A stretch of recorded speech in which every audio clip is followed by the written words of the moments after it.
You are listening to the Bat Flip Podcast, a baseball podcast from Belly Up Sports and the Belly Up Podcast Network.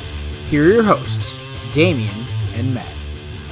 Welcome back, everyone, to the Bat Flip Podcast. My name is Damian here with my co-host Matt, coming to you on July 6th of 2021. Got an interesting episode this week. We're going to go over the All-Star game, rosters, the reserved, who we think some of the snubs were, who should have made it, who should have made it. Couple pieces of news we have as well, and then end with the players of the week. But before we get into all of that, how are you doing, Matt? Doing good. Just been hanging out and enjoying things. I hope everyone out there had a good 4th of July. I definitely did. A little busy this weekend, but it was definitely a good weekend. So long weekend. That's always nice. Yeah. So it's pretty good, and excited to talk about some baseball tonight. Yeah, definitely. I just hung out all weekend. I didn't do hardly anything at all. Just a good 3 days to kind of relax and wind down some. Had been going on the go for quite a bit, so it was good to finally rest some. Oh yeah. But we got some interesting things going on here. We'll start with some of the injuries that we have, which is Yasmani Grandal tore a knee tendon on a check swing yesterday, and he had been dealing with some calf issues before that. But from the sounds of it, looks like he's going to be out at least 4 to 6 weeks. Yeah, that stinks for the White Sox. Grandal's not getting a lot of publicity because of his low batting average, but he's actually been really good this year, both at the plate and in the field, or behind the plate, I guess is the better way to put it. But he's he's a great player, one of the best catchers in baseball, and missing him for an extended period is going to stink. It'll be a good opportunity though for the White Sox to get a look at Zach Collins behind the plate, so it'll be interesting to see how he handles it. I remember him playing in Birmingham at Double A level, and if he can stick behind the plate, thought he might have some potential, but that'll be interesting to see, and we'll see what happens with them. But Grandal, hopefully will be back for the will hopefully be back for the postseason. So. Yeah, and like you talked about his career, he's having a low batting average this year at the 188, but he has a 1.7 WAR already this year, a 388 on base, so he's still drawing a ton of walks, and he's over his career OPS plus, so his career is a 116, he has a 130 this year despite that low batting average, so just kind of talks into how good of a RBI guy he can be, and that he can draw those walks at times. Oh yeah, no doubt. So, another one we had was Anthony Rendon went on the IL again for his 3rd time this year. I believe it was a hamstring strain as well for him again. Yeah, unfortunate for the Angels. They just seem to not be able to catch a break with injuries this year. Between Rendon, like you said, the 3rd time he's been on the IL, and Trout being out for such an extended period of time. You figure you're about to get Trout back, and after the All-Star break, it sounds like he'll probably return like right after the All-Star break. You're gonna get him back, and then you lose your other superstar again, even though he hasn't quite lived up to his superstar talent this year so far. But it's been one of those years, and the Angels have been able to tread water without Trout, and you're thinking, man, they get Trout back soon. I'm interested to see maybe they can catch up with somebody and make a run at the wild card or something, because it's unlikely that they'll make up an 8-game deficit this late in the season, but maybe make a run at a wild card spot or something like that. And it just stinks for them right now, that all the injuries they've had. And but yeah, I mean, hopefully Anthony Rendon will come back soon, so be healthy. Yeah, So. he was just kind of starting to finally find his stride just a little bit. I mean, the results hadn't really shown, but you could tell his at bats were starting to get better. He's starting to find timing and stuff. So Yeah. And then this happens. So it sucks for Anthony Rendon because he's one of the better players, especially when healthy. So hopefully he can come back pretty soon after that All-Star break and help them. Because with Trout and what Ohtani's doing right now is just insane. You can get Rendon in a part of that lineup too, and hopefully they can make some sort of a run. Oh yeah. But next one, it's kind of a 2-part thing. So the Rays end up losing Manny Margot. I believe it was for a hamstring injury as well. But what that's going to allow it to do is it's going to allow them to call up another top prospect that they have, which is an infielder slash outfielder in Vidal Brujan. Yeah, first off, losing Manny Margot, that's a blow. He's a guy that was really good, and he was really good in the postseason last year. He's got experience. He's a decent outfielder. Not great with the bat, but he's held his own at times. Can get hot at times. But they're gonna get the opportunity to get a look at Vidal Brujan, who I think is a very talented young player. He's rated in the top 25, top 30 on most prospect lists of in the entire Major League Baseball, not just in the Rays organization. And he's a guy that has very very very good plate discipline. He doesn't strike out a lot. And he walks a lot, and he's been able to combine that with a little bit of an increase in power this year to up his prospect status even more. So this year at AAA, his first taste at AAA, 11.6 walks per walk rate and a 15.7% strikeout rate. And he's got a 116 WRC plus, but that goes along with his 9 home runs he's hit. So, which is a good number for him, much more than he's hit in any other season. So, we'll get to see what he does. It's going to be exciting to see him and Wander Franco and Randy Arozarena, who's everyone kind of thinks of as a veteran on that team now, and he's still a rookie. Some of these young guys the Rays have coming up, and very entertaining team for sure. Yeah, it's going to be interesting to see how Brujan adjusts to the outfield, specifically right field, because I don't think he played much right field in the minors at all. I think he was more playing center, Yeah. and I don't think they're going to be moving Kiermaier away from center anytime soon. So it'll be interesting to see how Brujan, if he does stick and they do plan to play him more often, how he handles, that move to right field, because it's not something he's really done much Yeah. before. But he's got the speed and stuff to usually make up for it. So Oh yeah, no, he'll be fine. yeah. Anytime you move a guy from like left field to center, you might worry a little bit, but I don't think you're going to worry too much about moving a guy from center to right. I mean, as long as he has the arm for it, which I Which we think, don't know. yeah, I think his arm is. I don't know how his arm has been graded, but I think it's been graded pretty good. So Yeah, it would be interesting if they did end up thinking moving Kiermaier, because he has a really good arm too. Maybe putting yeah, well, they Kiermaier in won't right. move Kiermaier. I think the more likely thing is long term they would trade Kiermaier, throw Yeah. Bruhan in center, and then you've got a guy in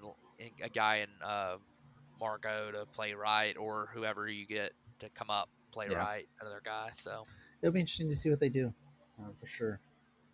Well, another minor kind of a trade we had happen today, at least, and it was Rowdy Tellez, first baseman DH from the Toronto Blue Jays, has been traded to the Milwaukee Brewers for Trevor Richards and another lower minor league pitching prospect.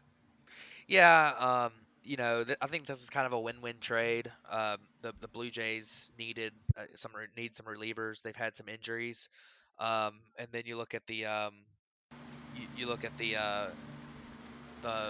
Brewers as a team that really needs some help in their lineup, and both teams are contenders. So it'll be interesting to see what happens with both of these teams, and I think it's rare to see a kind of a win-win trade two different um, between Contending two teams. different contending teams this time of year, Yeah. and I think that's what you're seeing here.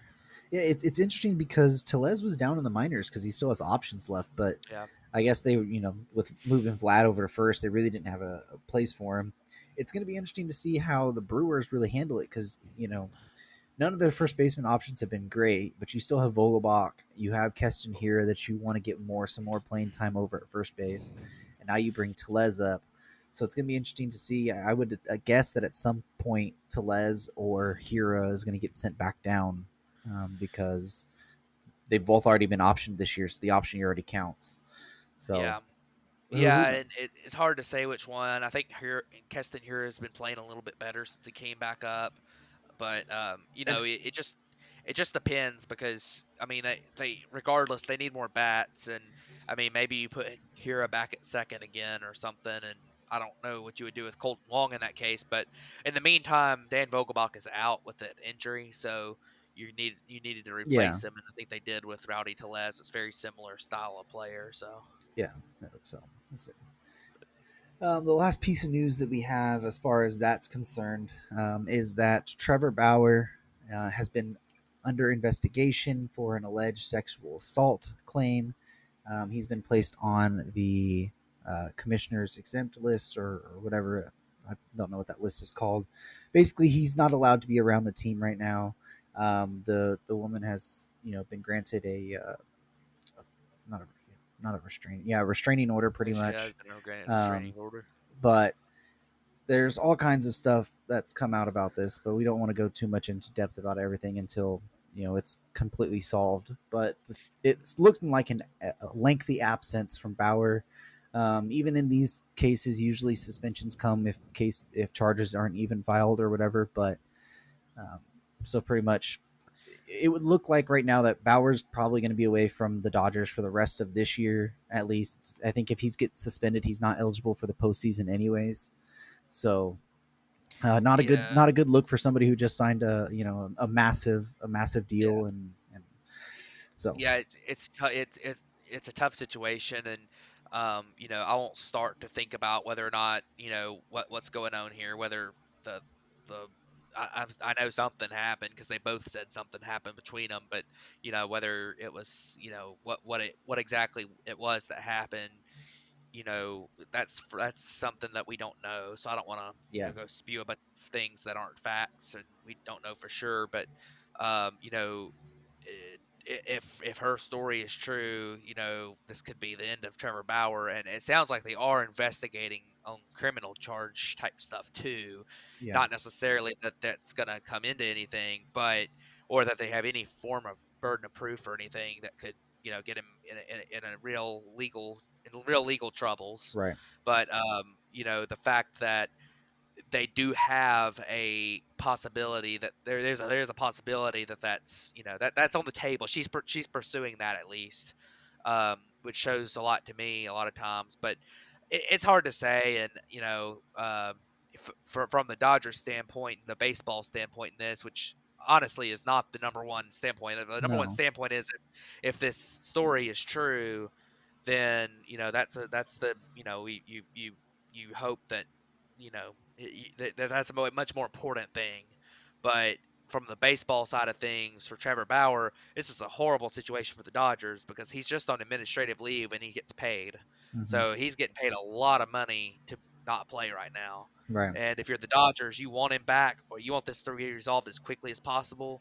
And in these cases, this typically doesn't get resolved very quickly. So no, we'll see what happens there. Hopefully some resolution comes out of this because I don't like if Trevor Bauer really didn't do anything, you know, wrong, illegal, whatever you want to call it. right, He shouldn't be sitting there not able to play. So that's a bad situation for him and for the Dodgers because if he didn't do anything wrong, then it's a horrible situation for them to have to pay him not to pitch. But if he did do something wrong, you want that resolution because then he gets a suspension, you get to move on and figure what things are going to be. So we want a quick. Everyone I think wants a quick resolution to this, but they want it to be thorough. They want to make sure that the investigation is accurate and I think that's kind of the gist of it. But right. this is definitely a story to track going forward. Yeah, and one thing I do want to mention is that there's a lot of people saying that the Dodgers should cut him right now, and or that they should have disciplined him way before MLB disciplined him, and that's not allowed per the CBA rules. Yeah, So everyone's trying to compare it to what happened with Clevenger and Plesac last year in Cleveland.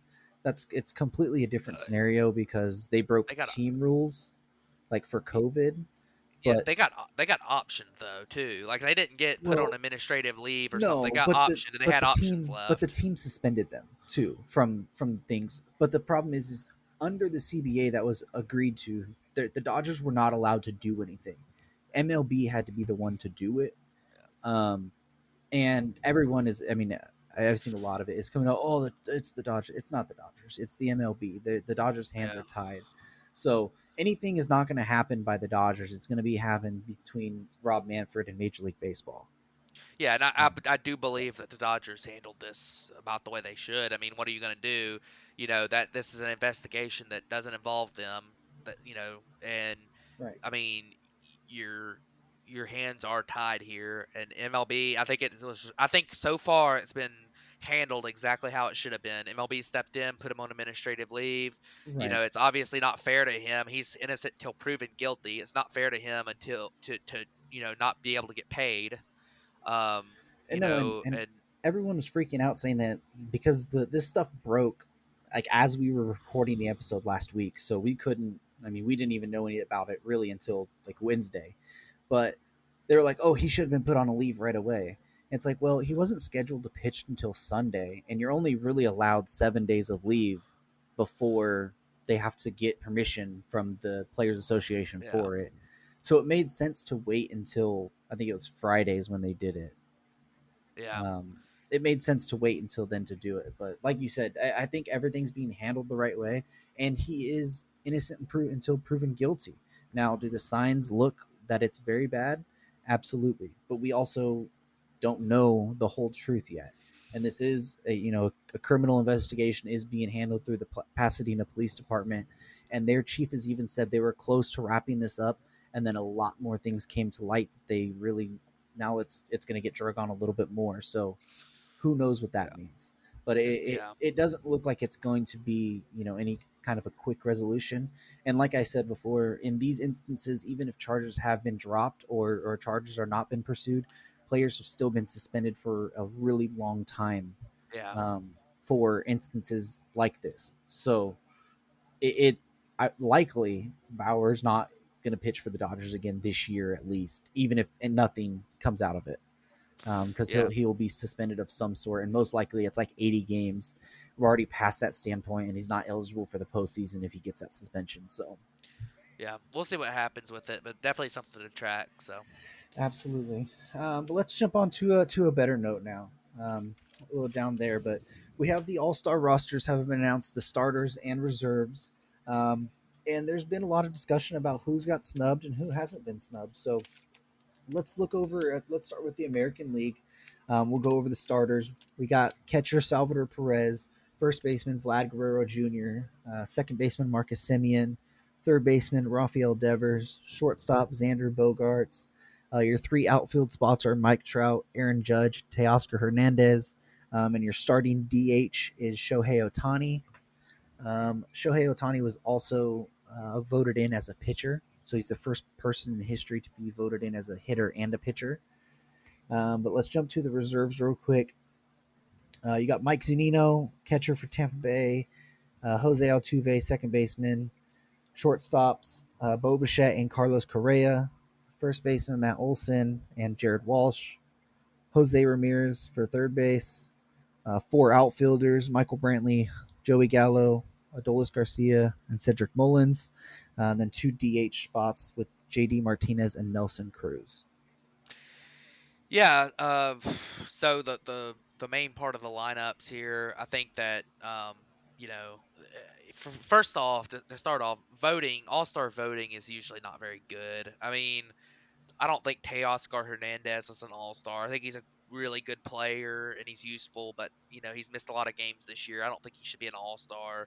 Mike Trout, obviously an All Star caliber player. He hasn't been playing much, so he shouldn't be an All Star. Just because he hadn't played. Um, obviously not on his own fault, but so I mean that's a couple guys who, and obviously Mike Trout being injured, he'll be replaced, so that's not that big of a deal. Um, since he'll be replaced by somebody, but you look at their, you look at the reserves, and I think most of them, are pretty good. You know, uh, we talked to Damien and I talked a little bit before the show about Mike Zunino, and I thought maybe that Mike Zunino wasn't, you know, that great, but he's actually had a pretty good year. He's only hitting 197, but he's also hit like 20 home runs, and he's been a really good defensive catcher as usual. So Tampa Bay needed an all-star, so it makes sense. I do wonder where Yuli Gurriel is, because he's had a career year this year and has been really, really, really good. And I feel like he's probably been as good, if not better, than a couple of these guys. And I mean, maybe Whit Merrifield too. So um, I just I'm not 100% sure what's going on there, but Yeah, and the tough part is what we were talking about beforehand is if you don't know, the All Star, every team must have one All Star. So that kind of limits the amount of people that can get in here because if you're forcing a team like the Detroit Tigers, who probably don't have an All Star on their roster, to have an All Star anyways, it's going to take away from some of the other better teams. So yeah, that, yeah, that and that's one thing we have to look at as well. yeah, that's true. And but I think that you definitely should have. I think that Yuli Gurriel has been better than Jared Walsh. I like Jared Walsh a lot, and I think they're both good, but I do think Yuli Gurriel is the better option. And Yeah. also,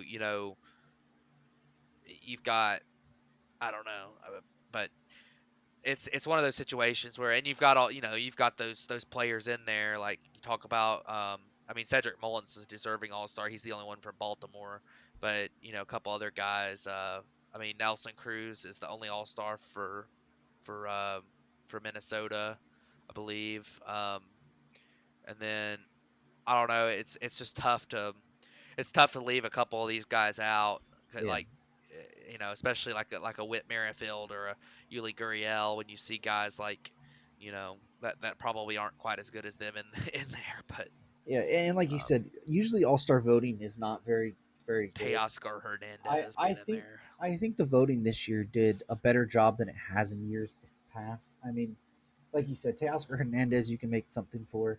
Mike Trout, obviously, because he's been hurt, but I think all the other positions are pretty much who they should be. Like, yeah, I think it should be Salvador Perez, it should be Vladimir Guerrero, it should be Yeah, Marcus Simeon, it should be Devers, Bogarts, Judge, Otani. Like, I yeah, think they got all of those positions right.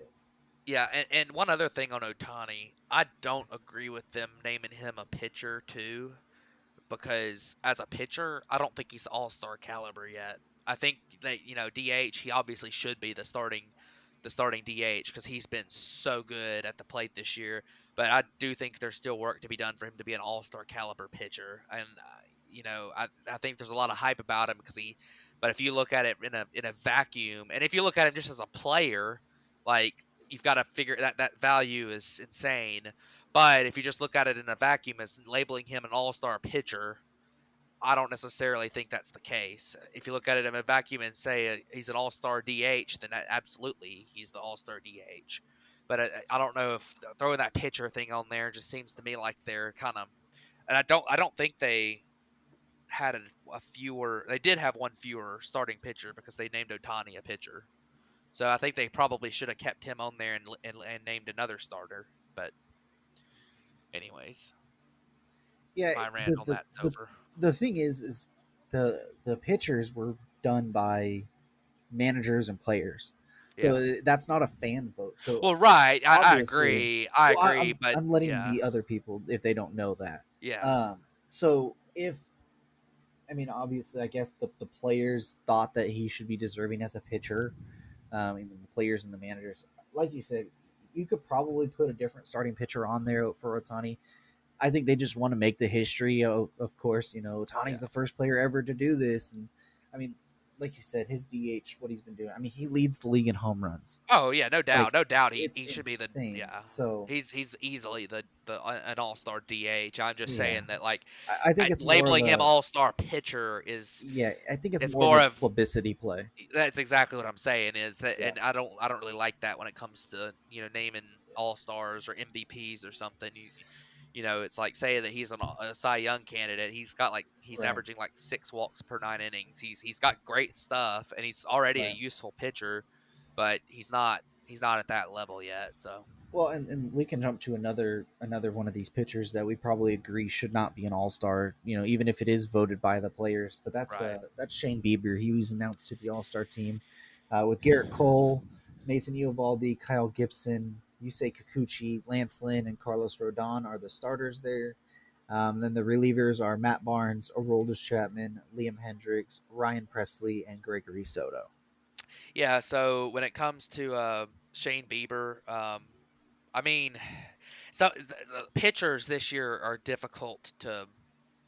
It's difficult because we've had issues with the substances. So Shane Bieber, number 5 in the league and wins above replacement for pitchers. That's all-star worthy. I mean, a 3.28 ERA is all-star worthy. 12.9 strikeouts per nine, 3.28 walks per nine. All of his numbers are all-star worthy, but you wonder about the because he hadn't been as good since the spider tack. And the same goes for Garrett Cole, although his numbers are still so good that you kind of have to have him on there. Um, but I mean, I don't have a huge problem with Shane Bieber. I don't think he should be the all-star starter. Um, Well, but isn't he on the IL? and yes, I was gonna say he's on the IL, so he'll get replaced. But he's a guy that I think I'm not huge on what he's done recently. But I mean, you look at some of the other guys on there. You say Kikuchi, probably not all star worthy, but Seattle needed an all star, and he's been you know way better than he was last year, miles better. He's actually looked like a pretty good MLB pitcher, so that's good to have him on there. Give him a little bit of love for that. So that's a good thing. And I mean, these other guys pretty good. Kyle Gibson's been good. I don't know if he's been better than some of these guys. Obviously, Texas has other all stars, so I mean, I maybe would have looked at Jordan Montgomery, Dylan Cease, Chris Bassett is a guy that probably could have been on there, and one of those guys might get named to the team afterwards. You look at the two White Sox pitchers, Lance Lynn, Carlos Rodon, obviously deserving. Relievers, I think that Aroldis Chapman being an All Star is a joke. He's got a 4.71 ERA, and I know he had a good first 2 months, but since then, and mainly since Spider Tack stuff happened, he has been atrocious. I mean, walking guys at a absurd clip. Can't control any of his pitches, and he's blown 4 or 5 games this month. And I think if you look at it as a totality, he has been very, very average this year as a pitcher. Yeah, it's hard for me to take away from his first 20 innings that he had this year. I mean, he's only pitched 28 and 2/3 already, so on the year in total. But those first 20 innings, he only had one earned run. So his ERA was a .75 in just May, and that's not including his other 8 innings that he had in March and April that had nothing. Um, and even in this time, his fly ball rate has went way down. He's got a lot more grounders, so a lot more of the hits that he's giving up are sneaking through. He's just giving up more homers, um, but he's actually getting people to put the ball on the ground a lot more, and it's just finding a way to get through. He's walking so many guys though. That's the problem. I mean, hasn't that always been the case with Chapman? He always Not loses not at control. this not at this level. I mean, Not. I mean, he's got 6.5 walks per nine. I mean, in the past, he's been a guy who maybe 4 walks per nine because obviously throwing as hard as he does, it can be hard to control. But you I know, mean, he has not been you he look at hasn't been anything like the Aroldis Chapman that we've seen for so long. I mean, you look at his numbers this year. This is on the season. Aroldis Chapman in 28 2/3 innings pitched. He's got a ton of strikeouts, which is normal for him.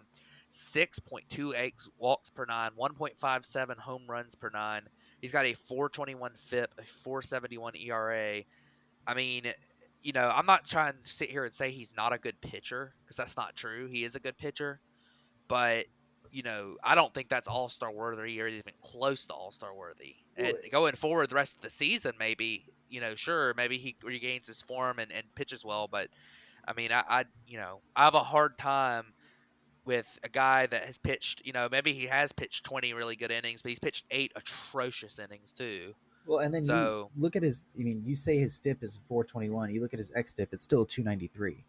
So, yeah, and the xFIP counts into where the home runs are not as valuable, and that's a 293. So, right. He's got a very high home run per fly ball rate, which is probably not sustainable. But when you look at All Star, you look at guys who have performed this year, and I look at guys like, why is here's a list. Scott Barlow from Kansas City. He's pitched 12 more innings, has a 1.99 ERA, a 1.98 FIP, 2.79 xFIP, with all those numbers better than Chapman.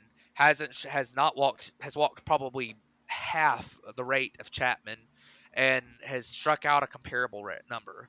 Chad Green has been better than Chapman by a lot of traditional metrics. Emmanuel Clase, average fastball 100 mile an hour. Maybe you could replace Chapman with another Chapman. He's got a 151 ERA on the season.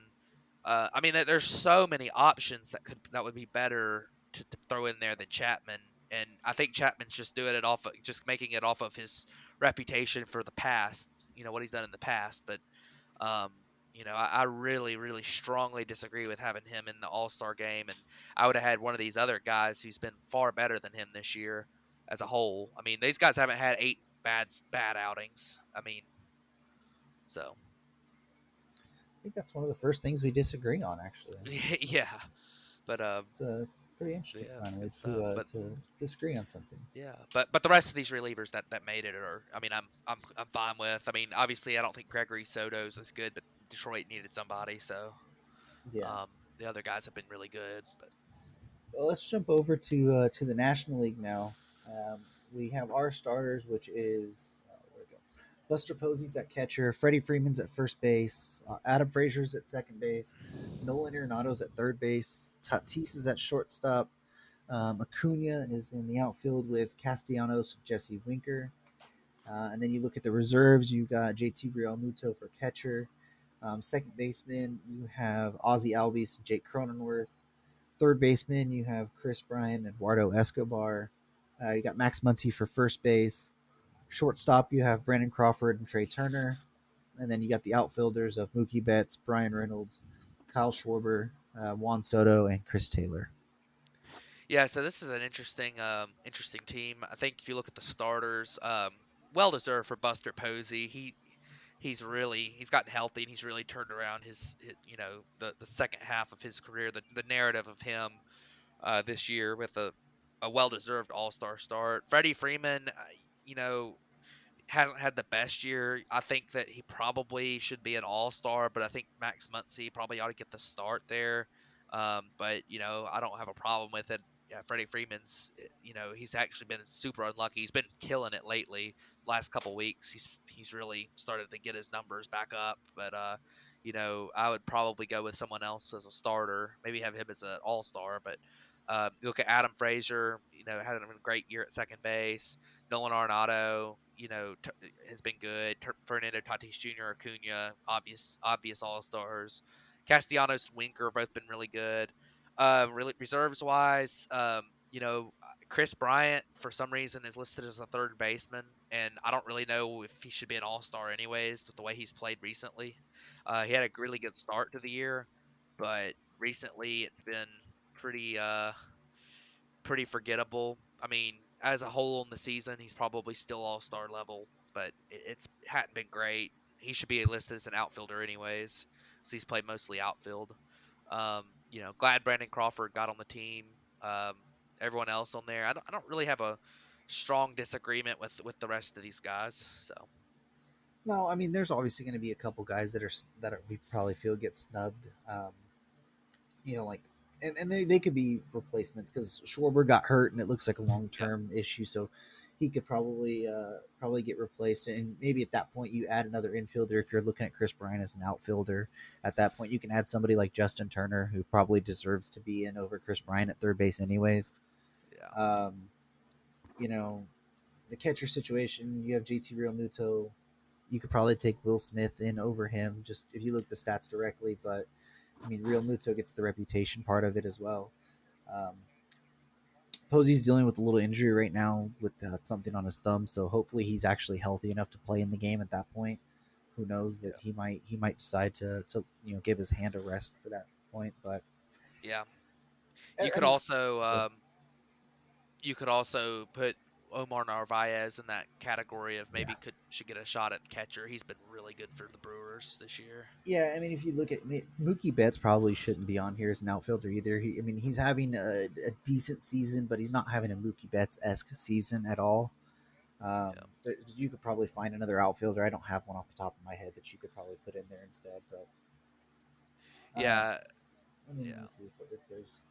One I could think Yeah, of. there's several guys that I mean could have been all stars, but honestly, as a whole, I don't really disagree necessarily with the list there. I mean, there's not too much of you know there's not too many guys that I think I would just say are shoe-ins to be better, be in Yeah. there over the guys that are in there. So All right, well, I think they, for the most part, got it right.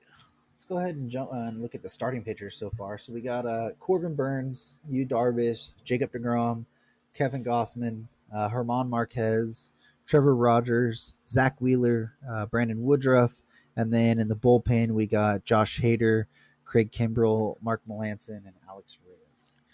Yeah, so I look at the starting pitchers, and I mean, there's a lot of good starting pitchers in the National League that are deserving.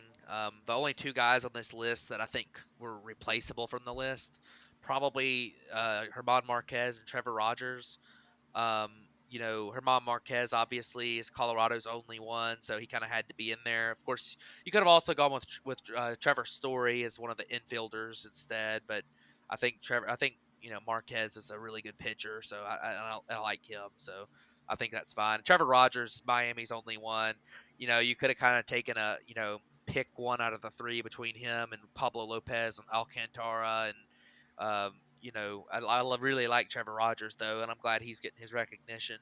Obviously, like you said, there's some other guys that could have been up for this too. And then relievers, I mean, Hayter and Kimbrel are obvious the way they pitched this year. Alex Reyes, I didn't really expect when I saw that, but then I kind of looked at his stats and he's actually been extremely good. So I'll stick with I'm okay with that. And Mark Melanson, I mean, you know, there's some other guys you probably could have thrown in there over him. He's probably in there just because of the fact that he's the leader in saves, which I'm not a huge fan of the stat, but there's some other relievers that I think have probably been better, but I think that's not a huge ordeal. So Yeah, we were talking before the show, and we were saying how many pitchers that could really be true all stars this year, or that would be all stars in any other year, except this year because everyone's just been insane. Like you got a guy like Taiwan Walker who has he's 7-3 with a 2.44 ERA. He didn't make it. Freddie Peralta has a 2.17 ERA and 122 strikeouts in 87 innings. He didn't make it. Max Scherzer, who's been an all star, pretty much a shoe in every year. Kershaw didn't make it. Well, yeah, I'm going down this list. 2.10 Yeah. ERA for Scherzer. Walker Bueller, he was 8-1 with a 2.35 ERA, didn't make it. Musgrove, 2.63 didn't make it. And then you get to guys like Anthony DeSclafani, who probably should make it. Kershaw, who probably should make it. Ian Anderson, Julio Urias. I mean, there's a bunch of guys that didn't make it from the rotation. Let alone you look at the relievers and you got guys like Kenley Jansen, TJ Antone, Tyler Rogers. I mean, they've all been very well, and Edwin Diaz even to some extent as well. Yeah. Are all guys that could have very easily made it in any single year. But I mean, Corbin Burns, Yu Darvish, DeGrom, Gossman, Woodruff, Wheeler. I mean, what they've done this year has just been a whole nother level of good. That there's just no way you could take any of them off, like you were saying.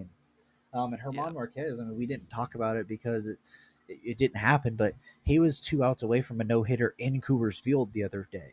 Yeah. Um, so I mean that's a great game, and he's a guy who's always suffered because of that Coors Field effect. But if he went to another place that's not Colorado and in that elevation, he could be really really good pitcher too.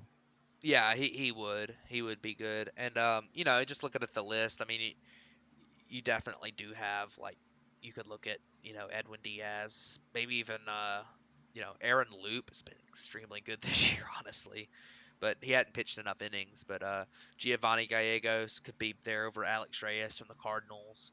I mean, there's definitely some guys that could be on there over guys that are in there, but um, you know, a lot of these pitchers will end up getting replaced in the All Star game anyways Yeah. because of guys who start like the day before the All Star break or whatever. So I don't think it's that big of a deal, but definitely interesting to see. Interesting to talk about. I think it's always a good discussion. The All Star game always brings up a lot of debate. because you have a lot of these guys get picked off of, kind of old school, um, kind of an old school, look at the stats, look at whatever, and get picked off a reputation. And then you get a lot of guys picked off of the fact that, oh my gosh, this guy's having a breakout year and he's playing really good. So it's kind of a mix, and there's always a lot of good debate. So I definitely like discussing kind of what these all stars look like, and who's actually good enough to be all stars, who's overrated, all that kind of thing. So definitely interesting stuff there. Yeah, for sure. Um, and we'll talk a little bit more. When we have our episode next week, the home run derby will have happened. We'll have pretty much who the starters are going to be. Starting pitchers at least. So we'll hit a little bit more Yeah. on the Who actual teams. who would you pick for out of the current all stars on both sides? Who would you pick as the starting pitchers? I mean, I think you have to go to Grom first of all. Yeah, I mean, he's just been absolutely yeah. insane. Um, man, I just let me see.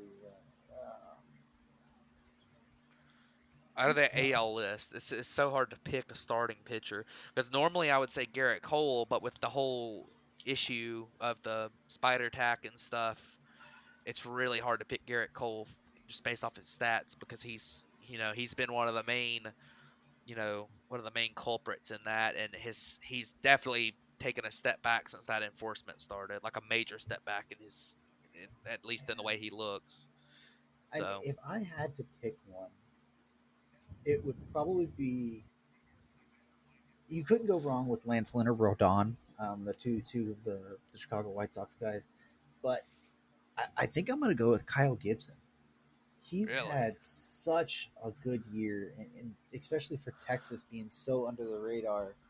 Um, I mean, the year his year's not being talked about the way that it probably should be. I mean, he has a 198 ERA in 95 innings in 16 games, and 6-0 with a 4.4. I mean, 6-0 for Texas. I know wins and loss don't say much, but for a team in Texas who doesn't score a lot of runs, to not have given up one run and in a game where they didn't score anything for you and have an unbeaten record, yeah. and a really low WHIP for his career. I mean, he's a guy who has a 4.37 career ERA. I mean, Kyle Gibson would probably be the guy for me, honestly, if you're not going with Garrett Cole. Yeah, yeah, that's interesting. I mean, I probably, based on what I see from these, the guys that are on the team, it's really hard to say anybody but Garrett Cole. I normally probably would have said Tyler Glass now, but since he's injured, Right. not pitching, I probably would go with Garrett Cole. But man, I mean, Lance Lynn is a good option, and I think that I honestly think that Nate Eovaldi's not a bad option. He's not going to be liked by the classic community, and he probably shouldn't be the starter, but he leads the American League and wins above replacement for pitchers. I thought that was kind of interesting to see. That's you wouldn't expect that out of all the pitchers, but the American League pitching just looks kind of weak. I mean, Yeah, honestly. compared to the NL, we were just Yeah, talking I mean the about it. NL is insane, but the American League pitching does look kind of weak. I mean, you got in the top 10 in wins above replacement for pitchers, you've got Jordan Montgomery, Dylan Cease, Chris Bassett, Sean Manaea, you know, Well, Nate Eovaldi, Lance. I mean, it's like these guys are not like big names. I mean, you got Lucas Giolito sitting there 13th. right. Um, You have it's just it's one of those things. a Like, lot of the American League starters that we know are have either been traded to the NL or they're out. I yep, mean, you look at Snell's usually a guy that was in there for Tampa Bay. He's not there. yep, Verlander's been out with Tommy John. Chris Sale's out with Tommy John. Like you said, yep. Giolito didn't get picked this year. I mean, Glass now he hasn't really been an All Star before, but he was He's yeah, on his pace to be one this year. I mean, yeah, a lot of the bigger name guys are just not there anymore, or injured. So they that's why it kind of looks a lot weaker than what it yeah, usually does, at least. yeah. No doubt. So. But definitely interesting stuff. I think I think it's a good conversation, and I obviously that's a big honor for pitchers getting to start the All Star game. And, a lot of times that does come down to the fact that a pitcher is not, um, that a pitcher is not has pitched like the day before the All Star break or something, not eligible to pitch in it, that kind of thing. But still, that'd be really cool for some of these guys who, aren't typically your thought of as all stars to get Yeah. that opportunity. So Yeah, and that's why I kind of uh, went with Kyle Gibson, because usually it goes. yeah, It's most likely going to end up being Garrett Cole, just because he has the name recognition and and the history of it. Um, yeah, but it probably should go to one of those other guys, like a Gibson or Flynn or Donovan. yeah, So. I agree. So. Well, let's jump over to our to the players of the week and end this episode out. Um, who do you got for your hitter this week? So my hitter of the week is a guy who is actually going to be pretty. He's going to be pretty big subject over the next month. I would think, with the trade deadline coming up. But that guy is Joey Gallo, and Joey Gallo went on a tear in the last week, with a 333 average, 417 on base, and a 1.048 slugging percentage, which, he hit 5 home runs. Um, he's a guy who a 274 WRC plus. He put up .6 wins above replacement over the week. He's a guy who his strikeout rate slowly keeps coming down by years. He's down in the low, closer to 30 this year, which, obviously isn't a great strikeout rate, but it's way better than he's done in his career. He's got a career high batting average. It's up in the 230s. You can even see with his batting average on balls in play, it could be a little bit higher, even though that number is always going to be low for him with the way he hits fly balls and gets shifted and stuff. Um, and I think Joey Gallo is a guy who is currently playing his way into a potential, into get traded to a contender potentially. So very interesting guy to look at, and obviously entertaining player. Watch him hit those home runs he hits sometimes. So Yeah, Joey Gallo is one of the more entertaining players, like you said. Some of the home runs he hits is just insane, and he could be a guy that gets an uptick if that new ban the shift rule comes through this off season, because he's a guy who pulls the ball, like you said, in the air, but he suffers a lot because of that. That second yeah, baseman that plays short right field, so it'll be yeah, it'll be yeah. interesting to see where Of he gets course, traded. he suffers mainly from striking out at a 35% clip No, typically, yeah, but but he was but he would yeah, be a little bit better yeah, he would. if that. I mean, not insanely, but 10 to 20 points Yep, on his batting average mainly. So, probably. um, before I name mine, I know we talk about him a lot, but even you go back on the week that Shohei Ohtani had. I mean, he hit 5 more homers this week, leads the league Yeah, in homers now. Um, had a hit 286 this week, but his batting average on balls in play was .077. So yeah, I didn't have much luck on not the much luck balls, at but all, and he hit 5 homers and 7 RBIs. yeah, But no, the guy that I wanted to go with this week is I kind of wanted to talk about his season and maybe even his career a little bit in general, and just gives a little bit of a perfect opportunity. And that's Willie Adames. We talked about him very briefly earlier this year when he got traded from Tampa Bay to the Milwaukee Brewers. He had a fantastic week this week. I mean, a 360 batting average, a 484 on base, a 720 slug, 220 WRC plus, hit 2 homers, 9 runs, 5 RBIs. But he's a guy who has usually struggled. He's been very vocal at the time about hitting in Tampa Bay, that he couldn't really see the ball that well. And if you look at his career numbers, a 221 batting average, at home, which I know batting average doesn't show everything, but compared to a 299 on the road, so obviously there's some discrepancy there that you can easily tell. I couldn't find the exact numbers what he's done with Milwaukee since he left them at home, at least. But he's been somebody who has always said that the Tropicana Field was a hard place for him to hit, and on the road he had always been a lot better of a hitter. And now that he's went to Milwaukee, he's had a week like this, but he's really picked it up all year long. And it's interesting to see what a guy who, he was still a big part of that Tampa Bay team with the energy and stuff he brought, but what he's been able to do for this Milwaukee ball club and the way that he's been hitting since he got traded over there, it's a really good feel good story, at least. yeah, no doubt.